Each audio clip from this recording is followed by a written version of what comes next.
Why do billionaires meditate? So அவங்க meditate பண்ணுறது மன அமைதிக்காகவா இல்லை வேற ஏதாவதுக்காகவா? அவங்க மெடிடேட் பண்ணுறது ஃபோக்கஸை ஷார்ப் பண்ணுறதுக்காக. ஏன் ஃபோக்கஸை ஷார்ப் பண்ணணும்? யுவர் ஃபோக்கஸ் ரொம்ப ஷார்ப் ஆச்சுன்னா ஆட்டோமேட்டிக்காக your creation becomes reality. The more you focus, the more you create. The more you create, the more you achieve. The more you achieve, the more you become successful. Either materialistic ஆகட்டும் சரி, spiritual ஆகட்டும் சரி, ரெண்டுக்கும் focus ரொம்ப ரொம்ப முக்கியம். So யோக சித்த விருத்த நிரோதகா அதுதான் வந்து பதஞ்சலி யோக சூத்திரால வந்து 1.2 சொல்றாங்க. அது என்ன அர்த்தம் அப்படின்னா, ஸ்கேட்டர் ஆகிற மைண்டு தன்னால ஸ்கேட்டர் ஆகிட்டே இருக்கிற மைண்டை ஸ்டாப் பண்ணி ஒருநிலைப்படுத்துறது தான் அதோடைய ப்ராசஸ். அதுதான் வந்து பதஞ்சலி யோக சூத்திரத்துல சொல்றாங்க. எதுக்கு? வென் ஸ்கேட்டரிங் மைண்ட்ல அதிகமாக இருக்கும்போது ஆட்டோமேட்டிக்காக உங்களால் வந்து பெருசாக கான்சன்ட்ரேட் பண்ண முடியாது.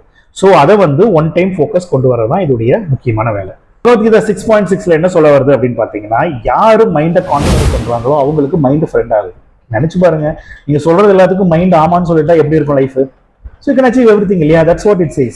So the more focus gives more clarity, and the more clarity can conquer your mind. So just meditation or spiritual journey மட்டும் கிடையாது, it's an ultimate business technology.